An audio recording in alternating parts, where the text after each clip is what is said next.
Harrison 2060 Repo DJ Sparks wagwan. Tell them say ndikati iwenisha ukangovuma chete kuita partner yangu, ndokupa zvese ndobva ndakupa moyo wangu, ndobvisa mombe ndobva ndakupa foni yangu, kadhi rekubengi nepassword nishati.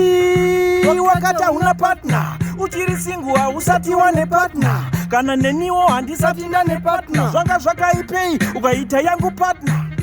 Nisha wakati hauna partner uchiri single hausati wane partner, kana neniwo handisati ndane partner, zvanga zvakaipei ukaita yangu partner. Ndiri musober sense nishati handibheme, inini ukandida ndokupromisa ucheme, ndasiyana negeva raita musoro uteme, inini ukandida upenyu haureme, nisha ukandida ndinokubata bo, ndokuisa panodziya ndobva ndavhara madho, ndotuma godfather kuzobvisa lobola, tona vachiuya nezana remadhora, ndinokufidha nerudo ndasiyana negeva raikushungurudza, geva raikurevha, uya tigarisana kunge Adam na Eva, nisha ukandida ndokuitira favor nishati.